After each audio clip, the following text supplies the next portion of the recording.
Goeiemôre en welkom by Inspireer. Dit is soos altyd baie lekker om saam met julle te wees en dankie vir al jou likes, jou comments, jou shares en as jy daar op YouTube kyk, dankie dat jy die klokkie druk en dat jy die like en share en subscribe druk. Ons waardeer dit dat jy ook ons help om hierdie boodskap uit te stuur en ons het onlangs mense wat van Gaza af inkyk, wat van Israel af ingestroom het, ouens van Australië af en ons wil vir julle sê dankie dat julle ons help om hierdie boodskap van ons reg oor die wêreld te versprei. Dis amazing om te sien hoe ver dit strek. So dankie daarvoor. Ons is besig met die tema hou die tempel rein hierdie week en ons gesels 'n bietjie oor ons fisiese liggaam, die tempel van my en jou wat die gees van die Here huisves. En jy weet, ons almal weet hy sê 'n gesonde liggaam huisves 'n gesonde gees, maar hoe kan ek en jy meer gesond wees? Hoe kan ons die Here meer eer ook so deur ons liggaam, hoe ons liggaam behandel en hoe ons liggaam gebruik?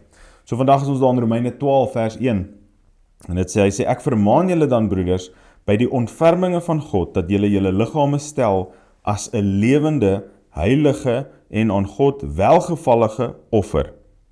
Dit is julle redelike godsdiens. Paulus sê, ek vermaan julle dat julle julle liggame as 'n offer sal gebruik. Die coaches het altyd vir jou gesê, sit jou lyf op die spel, sit jou lyf op in die game. Maak seker dat jy commit, want daar is iets wat daaraan vashou wanneer ek en jy sacrifice. En dit is eintlik presies wat vas is, né? Vas is, ek ontneem my liggaam iets, ek sacrifice iets om nader te beweeg aan God. En dit is belangrik vir my en vir jou om dit te verstaan, dat wanneer ons sekere dinge op sy skuif, sekere dinge uitskakel uit ons liggaam uit, het dit 'n manier om ons nader aan die Here te bring. En ek wil net vandag vra, wat moet jy en ek sacrifice in ons lewe? Wat is ons besig om te kyk? Watter geselskappe is ons mee besig? Wat is ek besig om te eet? Dit het 'n groot impak op my lewe en die manier hoe ek my lewe lei. Wat moet ek en jy sacrifice vandag om 'n gesonde liggaam en 'n gesonde gees te huisves?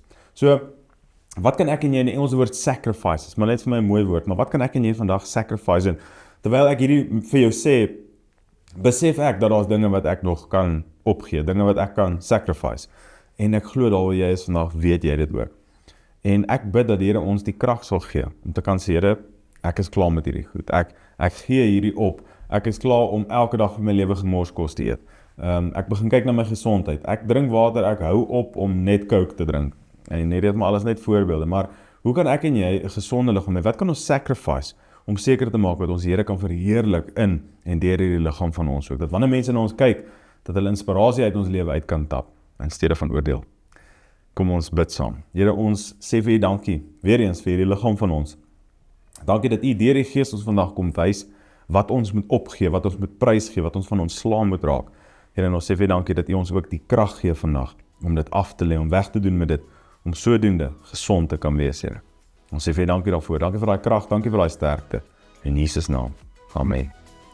Dankie dat jy saam gekyk het, ek sien uit om jou môre weer te sien, selfde plek, selfde tyd, tot ziens.